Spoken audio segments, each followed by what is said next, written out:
네, 오늘은 9월 26일 토요일입니다. 9월 마지막 토요일인데요.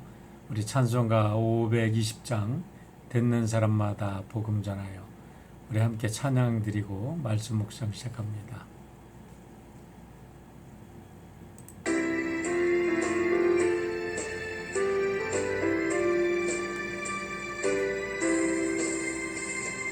듣는 사람마다 복음 전하여 복스러운 소식 들어보주세.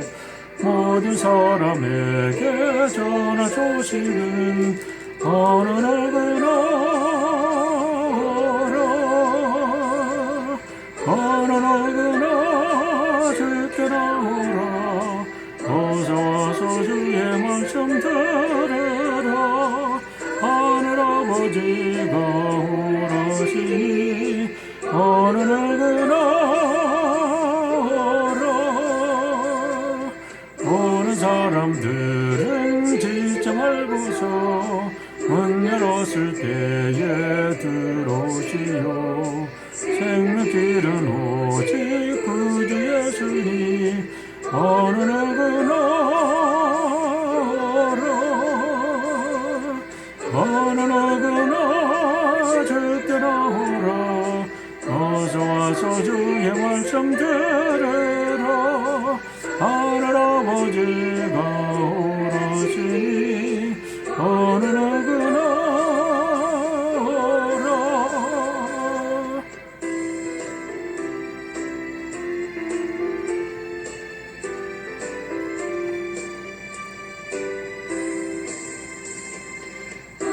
가신 대로 이룰 것이니 누구든지 언약받을 주인네.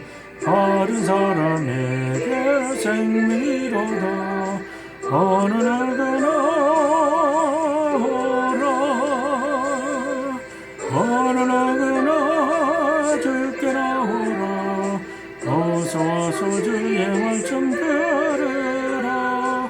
하늘 아버지가 오라시니 어느 나그나 오라.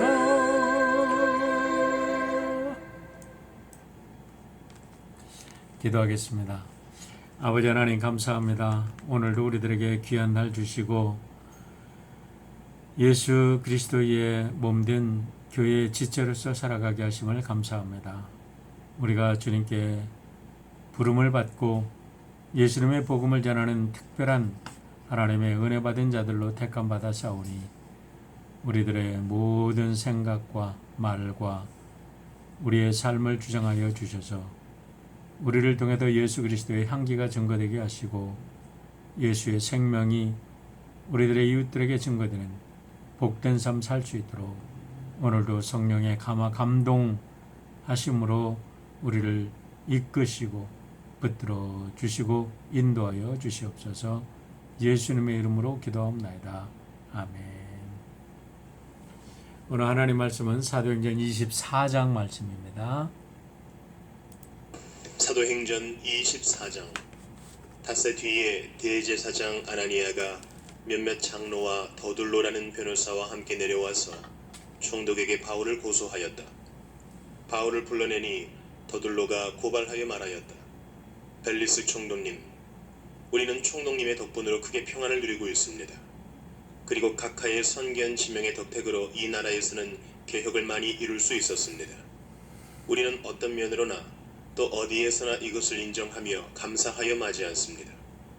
나는 총독님을 오래 방해하지 않겠으니 너그러우신 마음으로 우리의 고발을 잠깐 들어주시기 바랍니다. 우리가 본 바로는 이 자는 연병 같은 자여 온 세계에 있는 모든 유대 사람에게 소란을 일으키는 자여 나사렛 도당의 우두머리입니다. 그가 성전까지도 더럽히려고 하므로 우리는 그를 붙잡았습니다. 총독님께서 친히 그를 신문하여 보시면 우리가 그를 고발하는 이유를 다 아시게 될 것입니다. 그러자 유대 사람도 이에 합세해서 그의 말이 모두 사실이라고 주장하였다. 그때 총독이 바울에게 말하라고 머리를 끄덕이니 바울이 대답하였다. 총독님께서 여러 해 동안 이 나라의 재판장으로 계신 것을 내가 알고 있습니다. 그러므로 나는 기쁜 마음으로 내가 한 일을 변호하겠습니다. 내가 예루살렘에 예배하러 올라간 지 열 이틀밖에 되지 않았다는 것은 총독님께서도 곧 아실 수 있습니다.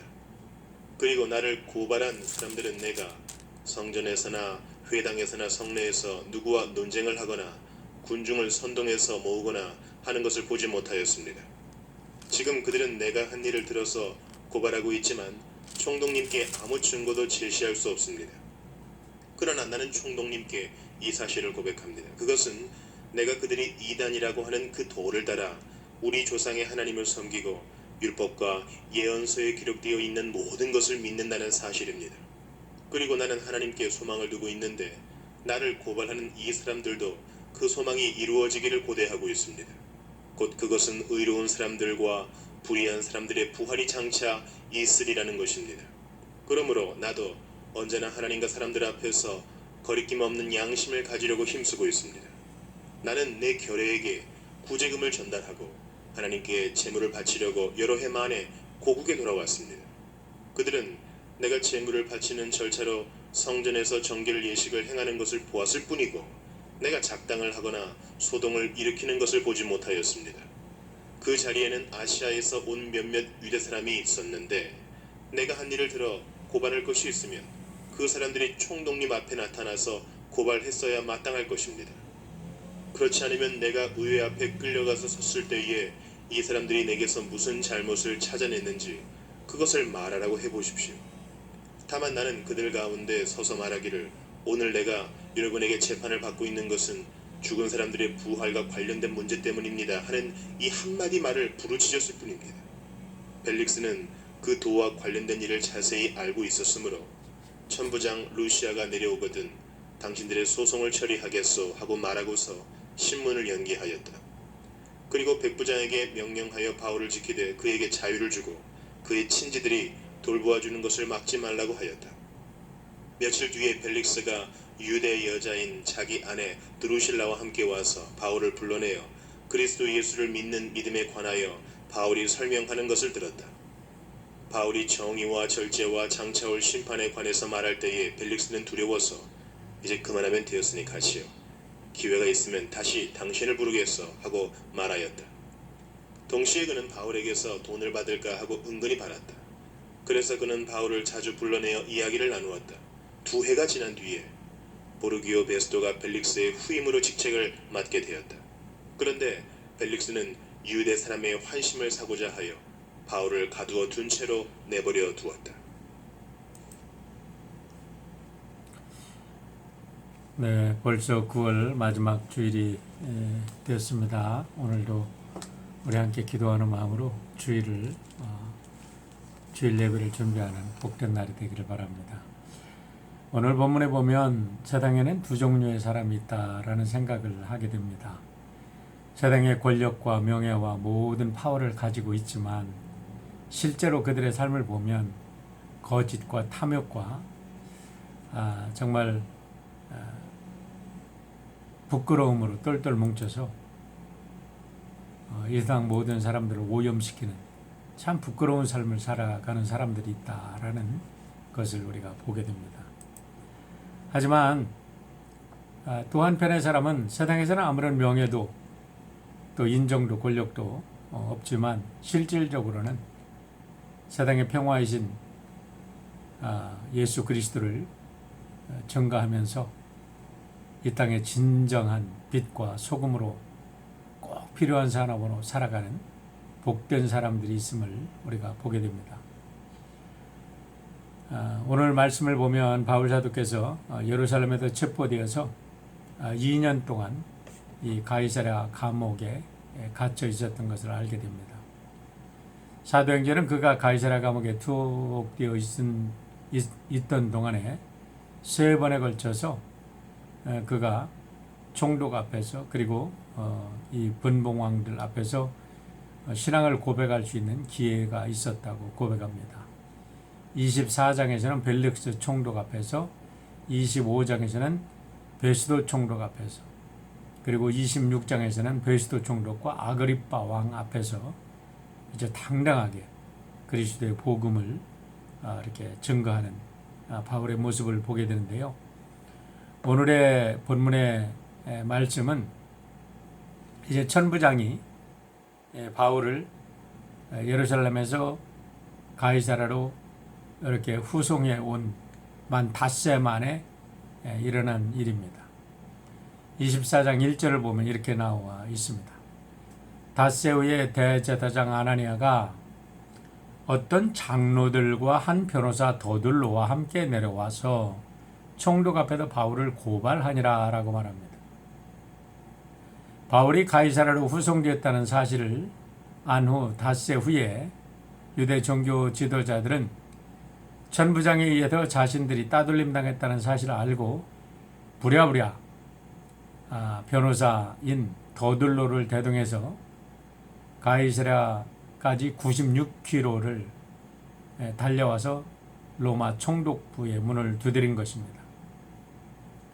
누가는 그들이 대동한 인물이 변호사, 즉 변사 더둘로라고 소개하고 있는데요. 이는 바로 법정 대리인을 뜻하는 것입니다.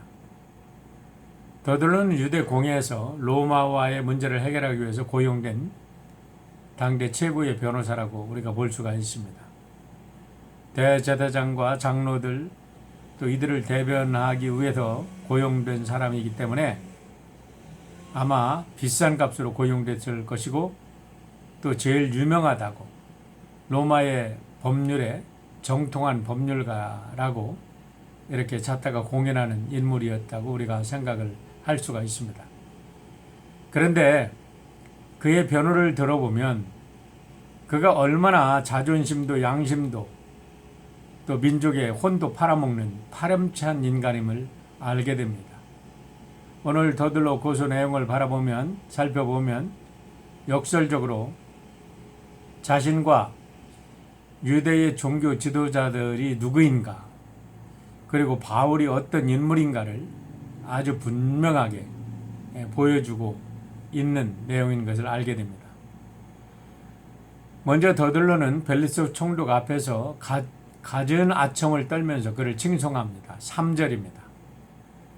벨릭스 각하여 우리가 당신을 힘입어 태평을 누리고 또 이 민족이 당신의 선견으로 말미암아 여러 가지 개선된 것을 우리가 어느 모양으로 보나 어느 곳에서나 크게 감사하나이다 라고 이렇게 아청을 떱니다.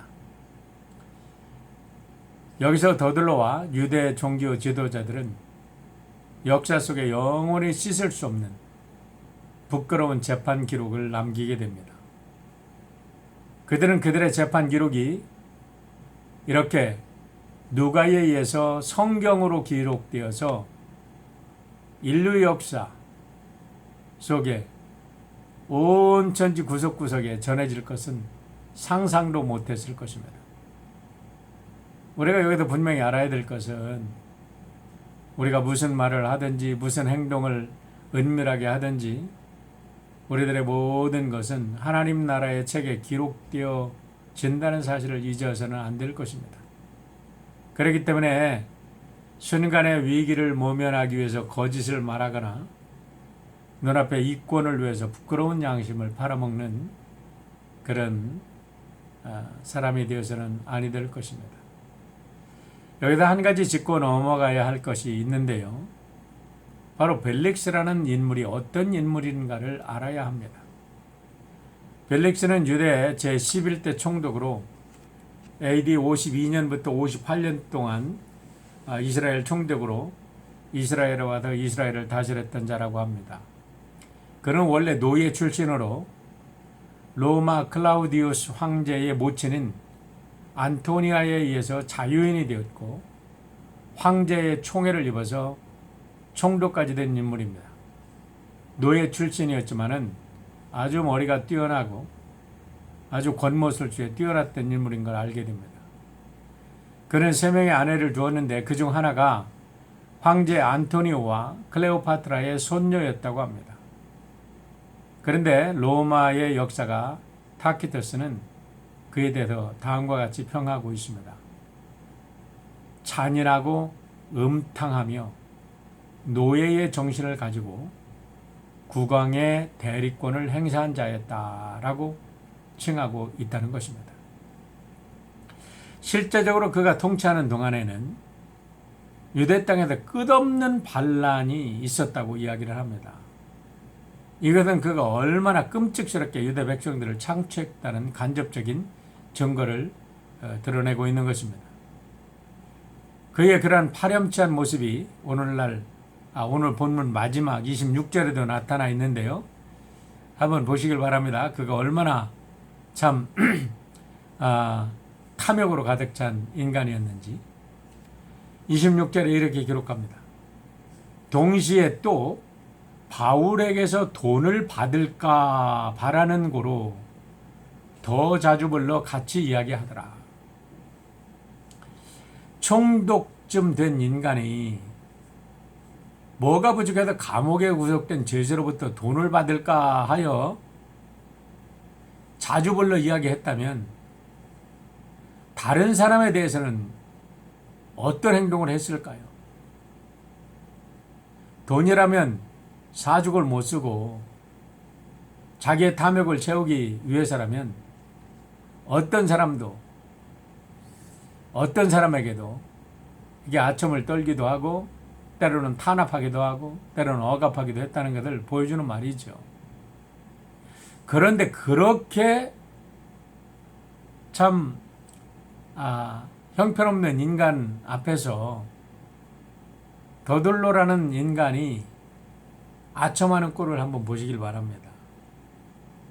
벨릭스 각하여 우리가 당신을 힘입어 태평을 누리고 또 이 민족이 당신의 선견으로 말미암아 여러 가지 개선된 것을 우리가 어느 모양으로나 어느 곳에서나 크게 감사하나이다 라고 지금 아첨을 떠는 거지요.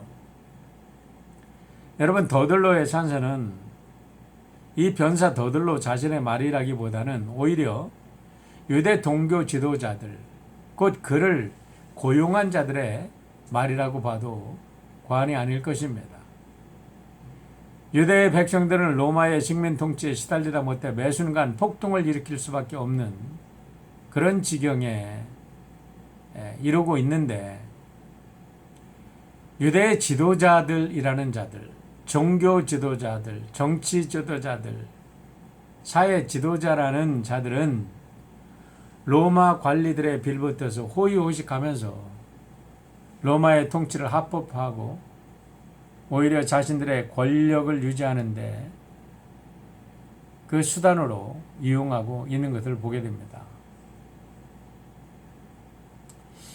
오늘날 모든 면에서도 그렇다고 볼 수도 있고요. 우리 대한민국의 역사를 보면 비슷한 면을 찾아볼 수 있습니다. 일제 식민 지하에서 우리나라 친일파들은 일본과 합병하기를 원했다고 합니다. 그래서 그들은 일본의 선진 문물을 받아들여서 우리나라가 잘 살면 되지 않느냐라고 주장하면서 이 합병을 주장했던 사람들이었는데, 이들이 조선 총독부로부터 1910년 10월 17일 후작 6명, 백작 3명, 자작 22명, 남작 45명 등 모두 76명이 한일 합방의 공로를 했다 해서 자귀를 수여받았다고 합니다. 오늘 본문에 나타난 유대 종교 지도자들과 하나도 다름이 없습니다. 로마의 식민 통치가 어떻게 되든 간에 자기들이 호의호식하고 자기들의 자녀들이 권력을 누리고 자기들만 배부르면 민족이 어떻게 되든 문제가 없다는 겁니다. 더들로의 말은 당시 종교 지도자들의 정신 상태, 즉 영적인 상태를 그대로 드러내주고 있는데요. 다시 한번 보겠습니다. 벨릭스 각하여 우리가 당신을 힘입어 태평을 누리고, 과연 태평을 누렸습니까? 누가 태평을 누렸나요? 정교 지도자들, 권력을 가지고 휘두르는 자들만 태평을 누렸죠.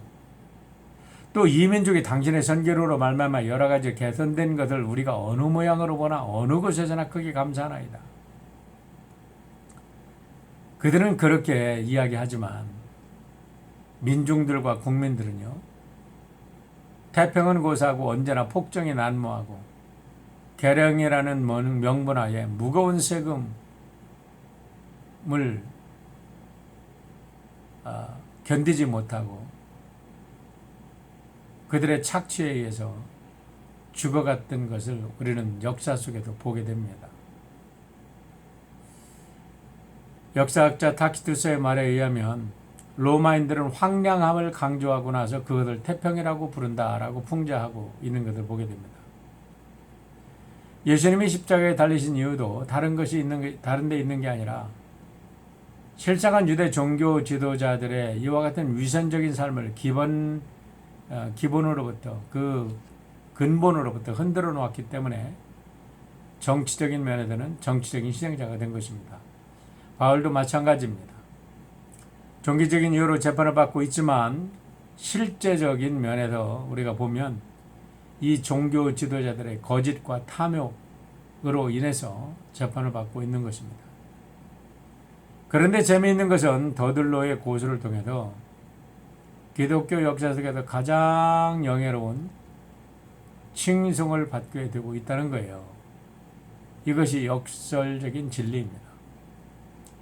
악랄하고 파렴치한 자들이 칭송을 하면 그것은 지옥이지만 그들이 욕을 하면 영광이 되는 거죠. 그들이 지금 바울을 뭐라고 고백했나요? 5절과 6절입니다.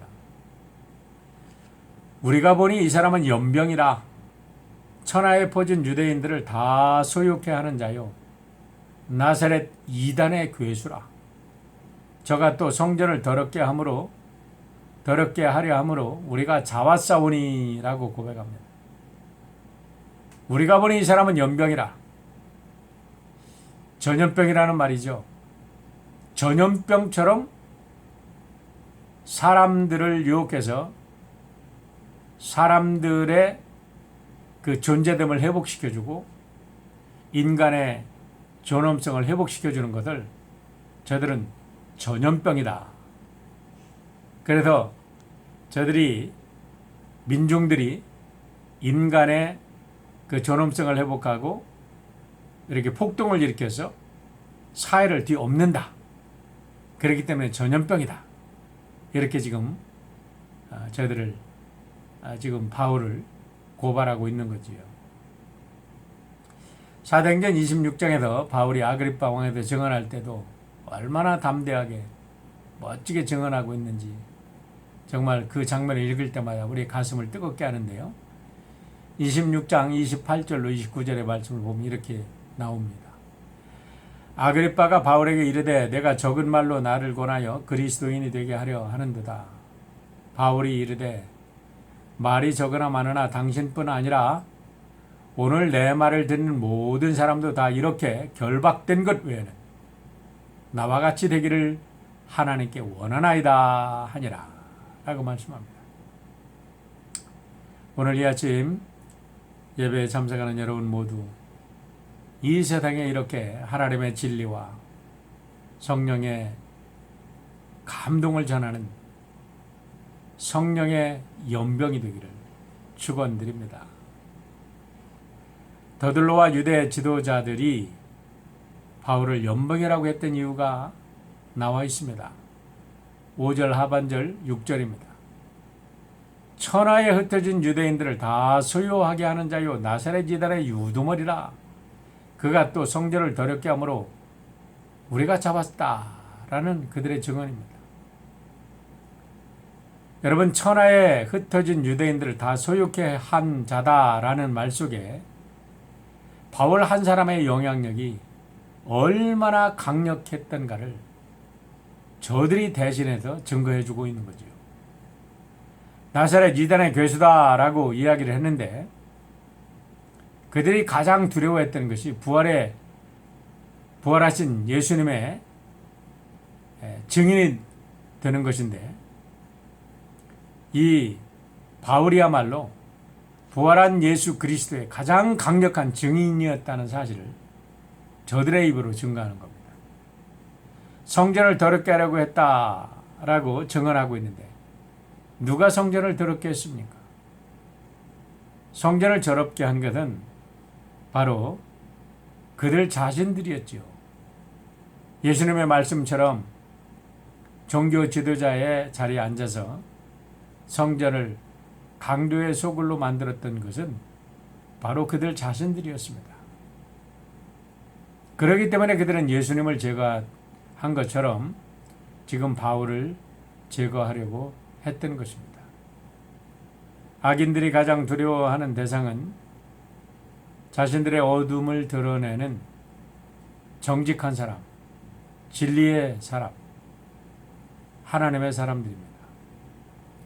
유대 종교 지도자들에게 있어서 바울은 전염병처럼 무서운 존재였다는 거지요.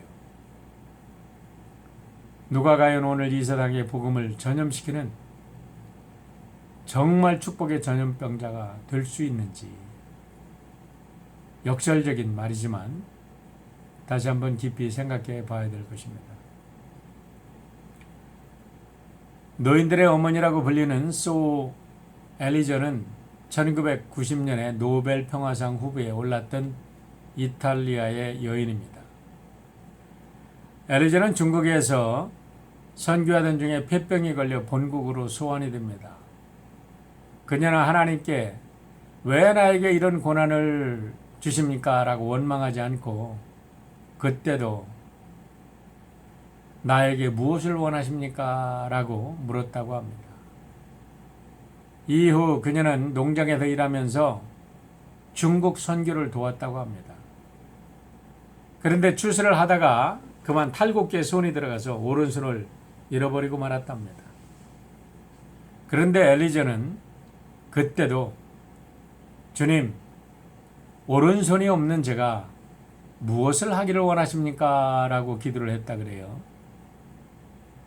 기도의 응답으로 엘리저는 양로원을 세웠고 버려진 수천 명의 노인들과 친구가 되었다고 합니다. 그래서 그는 이제 천국을 바라보는 노인들에게 복음을 전하고 수많은 사람들의 영혼을 구원한 그런 노인들의 어머니가 된 것입니다. 엘리저는 불안한 환경을 극복하고 가치 있는 일을 하며 이렇게 역사에 큰 인물로 남아 있게 된 것은 어떤 환경 속에서도 그 환경을 이렇게 불평하지 아니하고 왜 나에게 이런 일이 있습니까? 라고 하나님께 원망하지 아니하고 오히려 어떤 환경에 처하더라도 주님, 내가 무엇을 할까요? 주님이 원하시는 것이 무엇입니까? 라고 이렇게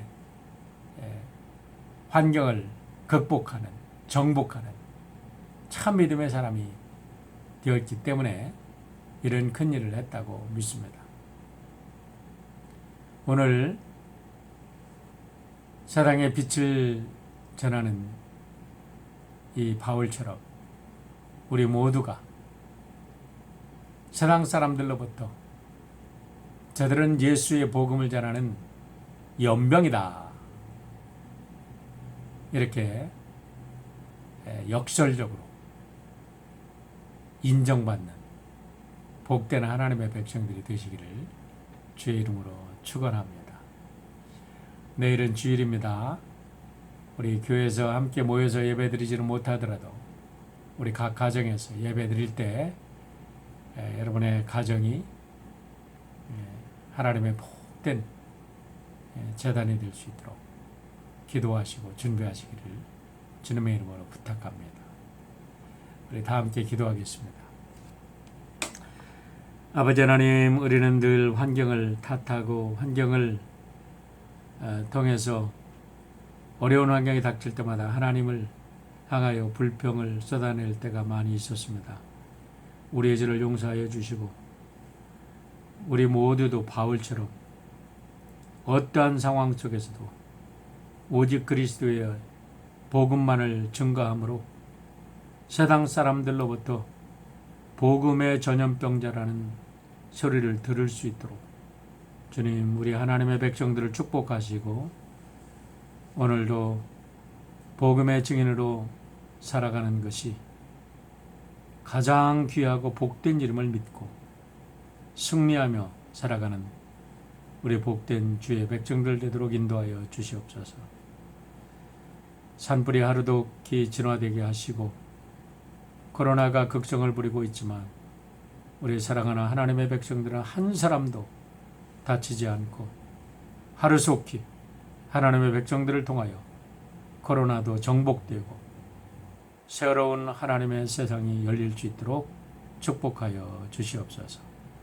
감사드리며 예수님의 이름으로 기도합나이다. 아멘. 오늘도 복된 하루 되시기를 바랍니다.